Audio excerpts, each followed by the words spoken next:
इस फिल्म की शुरुआत में हमें सिम्बा द लॉयन किंग को दिखाया जाता है, जिसकी नाला से शादी होने के बाद एक छोटी बेटी कियारा भी थी। सिम्बा की वाइफ नाला जब एक दिन शिकार के लिए जाती है तो अपना रास्ता भटक जाती है और एक पेड़ के नीचे बैठ गई, इस उम्मीद में कि एक दिन सिम्बा उसे जरूर लेने आएगा। उसकी एक्सपेक्टेशन के मुताबिक सिम्बा सच में उसे ढूंढने जा रहा है। वो अपनी बेटी कियारा से कहता है, तुम बाकी लोगों के साथ साथ रहना और अपना ख्याल रखना, मैं तब तक तुम्हारी मॉम को लेकर आता हूँ। कियारा बाकी जानवरों के साथ एंजॉय ही कर रही थी कि तभी यहाँ पर रफीकी आ गई, जो मूवी में उसके ग्रैंडपा हैं। कियारा का दिल बहलाने के लिए वो उससे कहते हैं, आओ कियारा, मैं तुम्हें एक कहानी सुनाऊं। ये कहानी है एक लायन मुफासा की, जो पहले तो एक आवारा जाना जाता था, लेकिन फिर वो एक बादशाह बना। और यहीं से अब असल मूवी का स्टार्ट होता है और हम छोटे लायन मुफासा को उसके मॉम डैड के साथ देखते हैं। वो बंजर जमीनों में रहते थे। काफी साल बारिश ना होने की वजह से यहाँ के सभी जानवर बहुत बीमार हो चुके थे। मुफासा अपनी मॉम से पूछता है, वो सामने जिन पहाड़ों से रोशनी आ रही है वो पहाड़ कौन से हैं? उसकी मॉम ने बताया, उस जगह का नाम मिलेल है और एक दिन हम वहां जरूर जाएंगे। मैंने सुना है कि वहां हर चीज है और वहां जानवर बहुत शांति से जिंदगी गुजारते हैं। इनकी इन्हीं बातों के दौरान एक अच्छी चीज यह हुई कि बारिश बरसने लगी, जिसे देखकर सारे ही जानवर खुशी से झूम उठे। वो नहीं जानते थे कि उनकी ये खुशी कब मुसीबत में बदल जाएगी। बारिश बढ़ते बढ़ते इतनी ज्यादा हो गई कि यहाँ सैलाब आ गया। इस सैलाब में बहुत से जानवर डूबने लगे और मुफासा भी उसी बहते पानी में गिर गया। उसके डैड उसे बचाने के लिए फौरन पानी में कूद पड़े और उसे मुंह से पकड़ते हुए किसी तरह बचा भी लिया। इससे पहले कि वो भी पानी में डूब जाते, वो मुफासा को दूसरे पत्थरों की तरफ फेंक देते हैं, जहां से उसकी मां उसे अपने पास बुलाने की कोशिश कर रही थी। लेकिन मुफासा को डर लग रहा था। बहते पानी के साथ यहां एक हाथी भी आ गया। हाथी के टकराने की वजह से यहां से वो पत्थर टूट गया जिसके ऊपर मुफासा खड़ा था और मुफासा एक बार फिर पानी में डूब गया। किस्मत उसकी अच्छी थी कि उसे पानी में बहती एक लकड़ी मिल गई। उसके ऊपर चढ़ते हुए उसने अपनी जान बचाई। देखने को मिला कि पानी का बहाव मुफासा को बहाते हुए एक छोटे से तालाब में ले आया, जहां उसकी मुलाकात होती है अपने ही जैसे एक छोटे लायन टाका से। टाका ने यहां तैरते हुए मुफासा को देखा तो उसने बताया, तुम्हारे पीछे बड़े बड़े मगरमच्छ हैं। यह सुनकर मुफासा घबरा गया और वह तैरते हुए किनारे तक आया, जहां से टाका उसकी मदद करता है और उसे तालाब से बाहर निकालने में। लेकिन अब ऐसा लग रहा था कि देर हो चुकी है। वो मगरमच्छ बिल्कुल उनके करीब थे, लेकिन ठीक वक्त पर यहाँ टाका की मां ने आकर उन मगरमच्छों पर गुर्राकर उन्हें यहाँ से भगा दिया और ये दोनों बच गए। अब टाका मां से कहता है, मां, हम मुफासा को क्या अपने घर ले चले? लेकिन उसकी मां मना कर देती है, क्योंकि उनके ग्रुप का एक रूल था, वो किसी भी आवारा को अपने साथ नहीं रखते थे। तब मुफासा बोला, नहीं, मैं आवारा नहीं हूं, मेरे डैड अपने एरिया के किंग हैं, लेकिन अब वहां सैलाब आ गया है और उसी सैलाब में बहते हुए मैं अपने मॉम डैड से दूर आ गया हूं। उसकी ये दुखी कहानी सुनकर टाका की मां भी इमोशनल हो गई और उसे लेकर अपने घर आ गई, जहां पर टाका के डैड भी थे। लेकिन वो मुफासा को देखकर और ज्यादा गुस्सा हो गए। गुस्से में उन्होंने भी टाका की मां से वही कहा जो टाका की मां ने कहा था, हम आवारा को अपने ग्रुप में नहीं रखते। इधर दोबारा मुफासा बोला, मैं आवारा नहीं हूं, मैं जानता हूं मेरे मॉम डैड मुझे ढूंढते हुए एक दिन यहां जरूर आ जाएंगे, और वैसे भी मैं बहुत टैलेंटेड हूं, मैं इतना तेज भाग सकता हूं कि आपको भी रेस में हरा दूं। यह सुनकर किंग बोले, अच्छा ठीक है, अगर ऐसे ही बात है तो तुम टाका को हराकर दिखाओ, फिर मैं तुम्हें अपने ग्रुप में रख लूंगा। रेस शुरू हो जाती है और हम देखते हैं कि टाका की स्पीड मुफासा से कहीं ज्यादा थी। वो आगे आगे बढ़ रहा था। एक पॉइंट तो ऐसा भी आया कि मुफासा गलती से पानी में गिर गया। वो डूबने ही वाला था कि ठीक वक्त पे आकर टाका ने उसकी जान बचाई। जिसके बाद जब रेस कंटिन्यू हुई तब भी टाका आगे आगे था। वो चाहता तो बड़ी आसानी से ये रेस जीत जाता, लेकिन उसे एक दोस्त, एक भाई की जरूरत थी। ये कहते हुए उसने अपनी स्पीड कम कर दी और ऐसे मुफासा को ये रेस जीतने दी। ये देखकर टाका के डैड को बहुत गुस्सा आया कि टाका हार गया, लेकिन टाका इस सबसे बहुत खुश था, क्योंकि फाइनली उसकी इस हार से उसे एक भाई, एक दोस्त मिल गया है। वो तो इस चीज पे बहुत खुश था। लेकिन यहाँ उसके डैड उसे समझाते हैं, टाका याद से रहना, ये जिसे तुम अपना भाई समझ रहे हो ये तुमसे तुम्हारा सब कुछ छीन सकता है। अब देखा जाता है कि टाका और मुफासा दोनों ही एक दूसरे के साथ बहुत एंजॉय करते थे। जानवरों के साथ खेलते कूदते वो बड़े हो गए। सब कुछ नॉर्मल चल रहा था। टाका के डैड ने मुफासा को कभी अपने ग्रुप का मेंबर नहीं समझा था। वो उसे आज तक आवारा ही समझते थे।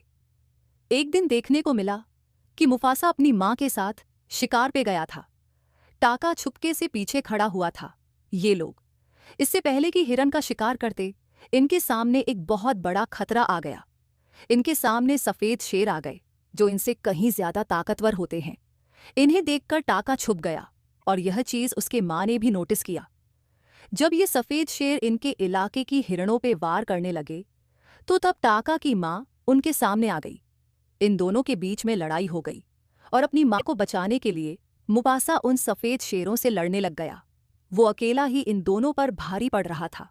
उसने एक शेर को पकड़कर मार भी डाला।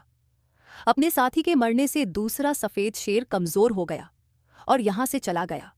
जिसके बाद मुफासा अपनी मां को लेकर वापस यहां आया। यहां आकर टाका और मुफासा की मां अपने लायन किंग को बताती हैं, अगर मुफासा ना होता तो आज मेरी जान ना बचती। मुफासा उन ताकतवर शेरों के साथ अकेले लड़ा और उसने मेरी जान बचा ली। वो पहली बार थी जब किंग ने मुफासा को अच्छे तरीके से बुलाया और कहा, मैं तुम्हारा एहसानमंद रहूंगा, तुमने मेरी वाइफ की जान जो बचाई है।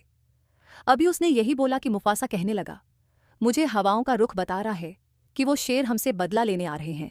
अगर आप चाहें तो किसी खबरी को वहां भेजकर उनकी खबर ले सकते हैं। बादशाह के कहने पर उनका खबरी जब सफेद शेरों के झुंड के पास गया तो वहां देखने को मिला कि मुफासा ने जिस शेर को मारा था वो बादशाह का बेटा था और अब बादशाह के अंदर बदले की आग भड़क चुकी थी। मुफासा को तो वो बाद में आकर मारते। जब उन्हें यह पता चला कि दूसरा शेर उनके बेटे को वहां अकेला मरने के लिए छोड़ आया था तो उन्होंने सबसे पहले मिलकर उसी शेर को मार डाला। और इस चीज से मुफासा के ग्रुप के शेर को यह बात पता चली कि वो लोग बहुत ही बेरहम और ताकतवर हैं। साथ ही वो अब अपना बदला लेने के लिए भी इनके पास आएंगे। अब मुफासा के ग्रुप का खबरी वापस आया और उसने बादशाह को बताया कि वो शेर बहुत बेरहम, बहुत ताकतवर हैं।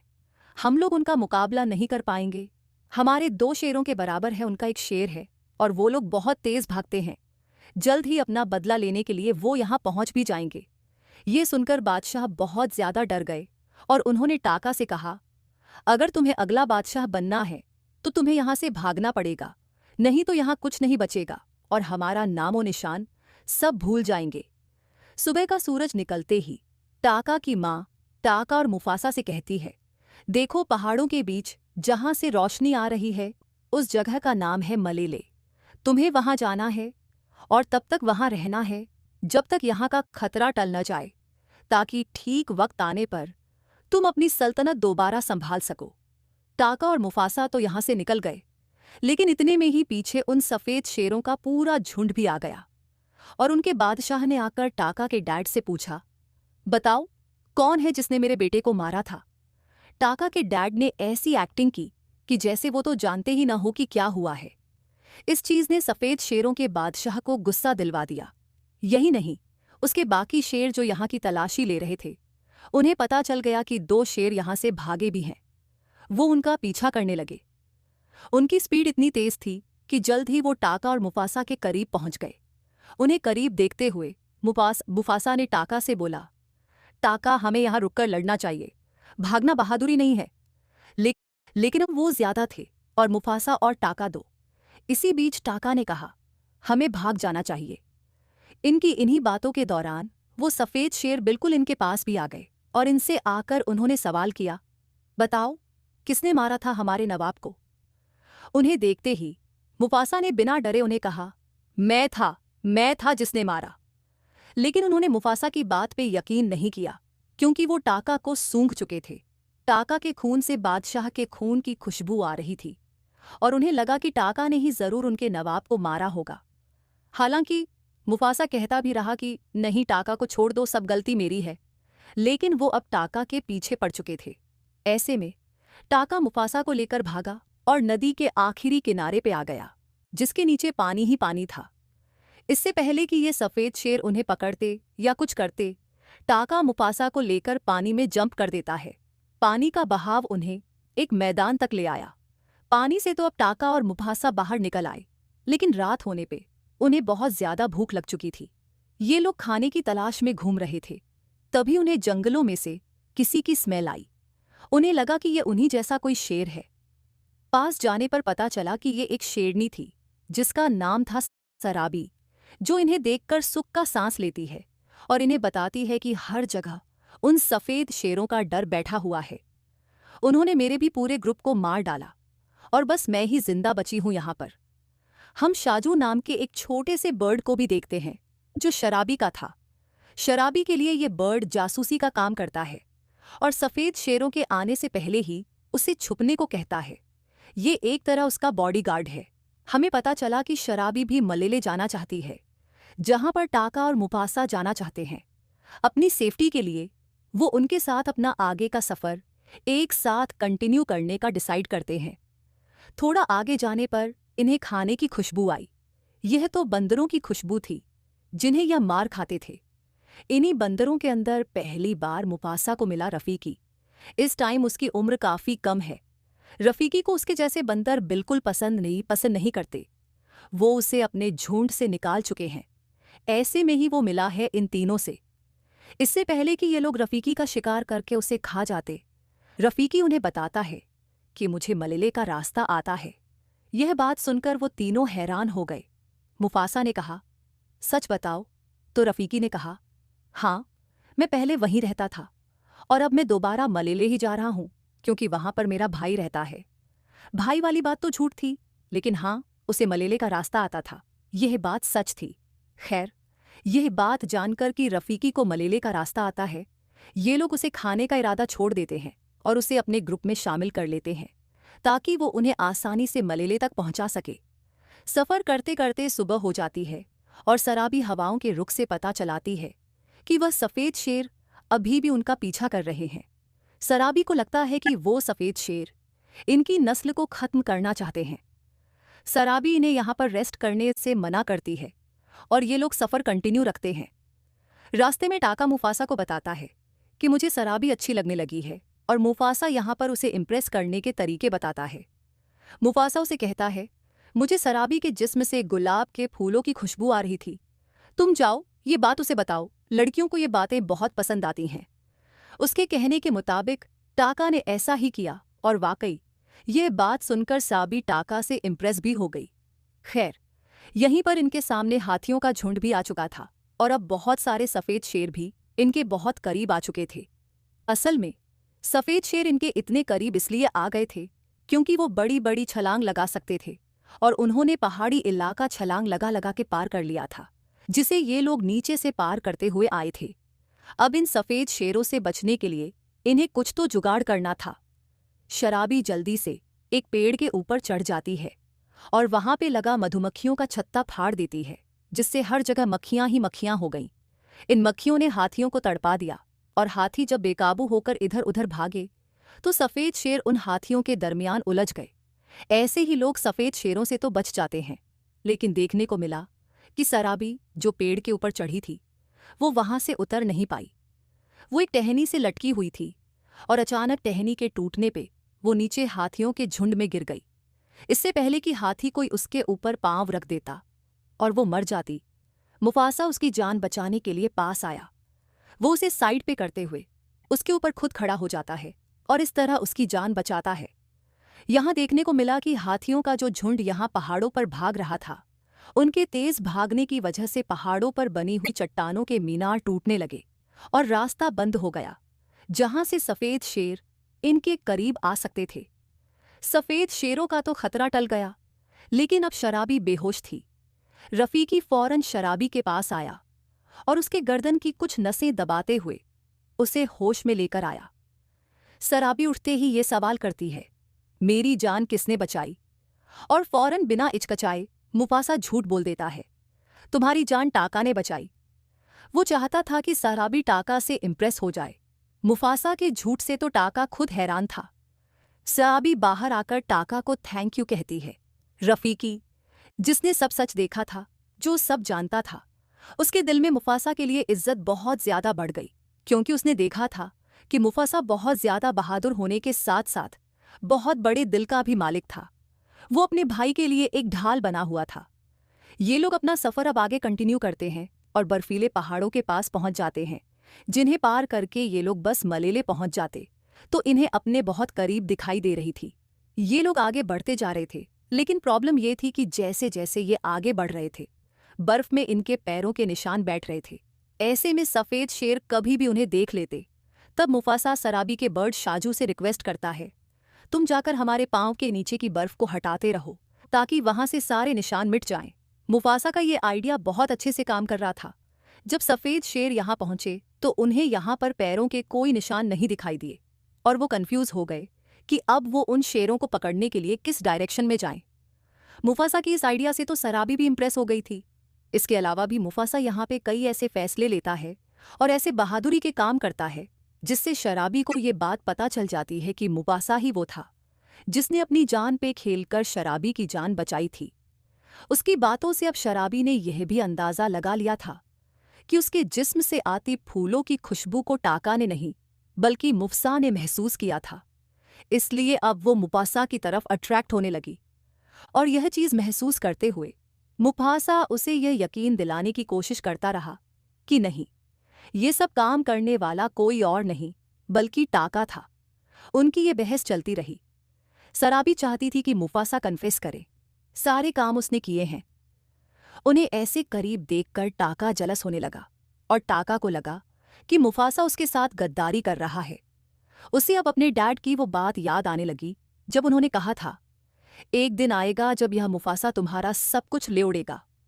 अपने गुस्से में टाका को और कुछ नहीं सूझता, उल्टा वो अब सफेद शेरों के पास चला जाता है और वहां जाकर उससे कहता है, तुम जानते हो वो कौन था जिसने तुम्हारे बेटे को मारा? वो मैं नहीं, वो मुफासा ही था। मेरी रगों में बादशाह का खून जरूर है, लेकिन तुम्हारे बेटे का खून मुफसा ने किया है और मुफासा को पकड़ने में मैं तुम्हारी मदद करूंगा, क्योंकि मुफासा से मैंने भी अपने कई बदले लेने हैं। टाका उससे कहता है, हम लोग मलेले की तरफ जा रहे हैं। अगर तुम चाहो तो मेरे पैरों के निशानों का पीछा करते करते हमारे पीछे आ जाओ। वहां तुम्हें मुफासा मिल जाएगा और तुम उसे मार देना। रात के अंधेरे में टाका जो जाल अपने भाई के लिए बिछा चुका था, मुफासा इसके बारे में नहीं जानता था। रातों रात टाका वापस आ गया और सुबह होने पे इन्होंने अपना सफर शुरू कर दिया और पहाड़ी को पार करते हुए फाइनली ये लोग मलेले पहुंच भी गए। इस जगह को देखकर मुफासा की खुशी की लिमिट नहीं थी, क्योंकि वह हमेशा से इस जगह के बारे में अपनी मॉम से भी पूछा करता था और उसकी दिल से ख्वाहिश थी कि वह अपनी फैमिली के साथ यहाँ पे आता। मुफासा ने नोटिस किया कि यहाँ पे सारे जानवर काफी आराम से एक साथ मिलकर जिंदगी गुजार रहे थे। कोई लड़ाई नहीं, कोई झगड़ा नहीं। उनका ये सारा अमन 1 मिनट में खराब हो जाता है जब ये सारे जानवर अपने पीछे सफेद शेरों के बादशाह को देखते हैं। असल में ये सारे जानवर भी सफेद शेर के बादशाह से डरते थे, क्योंकि इन सबके नाक में एक वक्त में इसने दम करके रखा हुआ था। मुफासा हैरान परेशान था कि आखिर सफेद शेर उसके पीछे आए कैसे। वो तो अपने निशान मिटाते चले गए थे। वो इस बात से बिल्कुल अनजान था कि इस सबके पीछे उसका अपना भाई टाका ही है। हाँ, ये अब शेर बिना वक्त जाया किए मुफसा के ऊपर हमला कर देता है। वो मुफासा से लड़ ही रहा था कि मुफासा ने पहली बार तो उसे धक्का देके दूर कर दिया और तब उसके सामने आया टाका और उसे सच्चाई बताई कि यह सब टाका का किया धरा है। सफेद शेर को मुफासा तक लाने वाला और कोई नहीं बल्कि टाका ही है। ये सुनकर अब मुफासा का दिल टूट गया और इसी सब में दोबारा उस सफेद शेर ने उसे उठाकर वहां पहाड़ी से नीचे फेंक दिया। ये मुफासा के लिए अच्छा ही हुआ था। वो जल्दी से एक छोटी सी पहाड़ी के ऊपर चढ़ा और उसने यहाँ सारे जानवरों से कहा, अगर तुम आज मेरी मदद नहीं करोगे तो देख लेना, यह सफेद शेर एक दिन तुम्हारे बच्चों को खा जाएंगे। अभी भी वक्त है, तुम सब कमजोर नहीं हो। अगर तुम सब मिल जाओ तो उस सफेद शेर का मुकाबला मेरे साथ मिलकर कर सकते हो। यह सुनकर सभी जानवरों के अंदर हिम्मत पैदा होती है और वह भी अपने आप को ताकतवर जानकर अपना एक ग्रुप बना लेते हैं और मुफासा के साथ मिलकर सफेद शेर से अपना बदला लेने की ठान लेते हैं। अब जैसे ही वो सफेद शेर इनके पास आए, सारे जानवरों ने मिलकर उन सफेद शेरों के ऊपर हमला कर दिया। इधर जो शेरनियां थीं, उन्होंने मुफस्सा के ऊपर हमला कर दिया और उसे उठाकर एक पहाड़ी से नीचे फेंक दिया, जहां पे गिरने की वजह से मुफस्सा काफी जख्मी हो चुका था। उसे जख्मी हालत में देखकर इस सफेद शेरों के बादशाह को बहुत अच्छा लगा और अब वो मुफासा को खत्म करने के लिए उसके करीब भी आ गया। मुफासा जख्मी भी था और सफेद शेर ज्यादा ताकतवर भी थे, तो मुफासा उस शेर का मुकाबला करने के काबिल तो बिल्कुल नहीं था। बार बार मार खाता देखकर ऊपर से टाका को भी मुफासा के ऊपर रहम आ जाता है। उसे अपने पुराने भाई और अपनी दोस्ती याद आ जाती है, इसीलिए वो मुफासा को बचाने के लिए अब गड्ढे में कूद जाता है। इस टाइम टाका ने आकर सफेद शेर से कहा, तुम उसे छोड़ दो, उसे जाने दो। लेकिन अब सफेद शेर बिल्कुल भी रहम के मूड में नहीं था। वो तो अब बदला ले ही रहा था। उसने जब दोबारा बदला लेने के लिए मुफासा पे हमला किया, तो अब सामने टाका आ गया और टाका भी उसके हमले से जख्मी हो गया। इस शेर से लड़ने के लिए अब मुफासा और टाका को एक साथ मिलकर लड़ना था। यह बात वो समझ गए। उनकी इसी लड़ाई के दौरान ऊपर हमें दिखाया जाता है कि पहाड़ों में बहुत बुरा भूकंप आ चुका था, जिसकी वजह से पहाड़ हिलने लगे और ऊपर से पहाड़ों की सतह टूट गई। जहां पर मुफासा, टाका और वो सफेद शेर लड़ाई कर रहे थे, वो जगह भी टूट गई और ये लोग जाकर नीचे पहाड़ों के पानी में गिरे। मुफासा ने ऊपर से देखा कि इनके गिरने के बाद एक बहुत बड़ा पत्थर भी इनकी तरफ आ रहा था। उससे बचते हुए वो खुद साइड पे हो गया और उसने सफेद शेर को पत्थर के नीचे धक्का दे दिया। कुछ ही सेकंड में यह पत्थर उस सफेद शेर के ऊपर गिरकर उसे डूबा देता है। आखिरकार यह सफेद शेर खत्म हो जाता है। यानी साफ था कि मुफासा और टाका ने अपनी बहादुरी से उस सफेद शेर को हरा दिया था। अब ये देखकर कि हमारा बादशाह मर गया है, बाकी सारे सफेद शेर और शेरनियां डरकर यहां से भाग जाती हैं। मुफासा की ये बहादुरी देखकर मलेले के सभी लोग मुफासा को यहाँ का नया बादशाह बना देते हैं। ये जानकर वो बहुत खुश हुआ था। हर जगह मुफासा के ही चर्चे थे और मुफासा का नाम सुनकर अब मुफासा से मिलने के लिए कोई आया। ये मुफासा की मॉम थी, जो इतने बड़े हुए मुफासा को पहचान तो नहीं पाई, लेकिन उसके नाम से उन्होंने उसे पहचान लिया। ये दोनों यहाँ मिलके बहुत खुश हुए और इमोशनल भी, क्योंकि यहाँ मुफासा को पता चला था कि उसके डैड मारे गए हैं। अपनी मॉम से मिलने के बाद यहाँ पर अब टाका आया। टाका मुफासा से जब माफ़ी मांग रहा था, तो सभी जानवरों ने ये नारा लगाना शुरू कर दिया, इसे माफ़ मत करो, ये गद्दार है, यही सफ़ेद शेरों को यहाँ लेके आया था, ये आवारा हमारे बीच में नहीं रह सकता। ये सुनकर मुफासा ने सबको डांटा और बोला, ये मेरा हुक्म है कि टाका यही रहेगा। जब तक मेरी हुकूमत है, मेरा भाई टाका मेरे साथ रहेगा। मुफासा की अच्छाई देखकर टाका को अपने अंदर और ज्यादा गिल्ट महसूस होने लगा और उसने मुफासा से कहा, कभी मुझे याद नहीं करना। ये कहकर वो वहां से चला गया गुमनाम पहाड़ों में। और मुफासा की यह कहानी यहीं खत्म हो जाती है, जो कि रफ़ीकी कियारा को सुना रहा था। कहानी के खत्म होते ही हमने देखा कि कियारा के डैड उसकी मॉम को भी यहाँ ले आए थे। यहाँ पर कियारा को पता चला कि अब कियारा का एक भाई भी है, जिसे देखकर वो बहुत ज्यादा खुश हुई। और बस इन सबको एक साथ खुश दिखाते हुए ये कहानी यहाँ खत्म हो जाती है। आपको ये मूवी कैसी लगी हमें कमेंट बॉक्स में ज़रूर बताएं और हमारे चैनल को सब्सक्राइब करें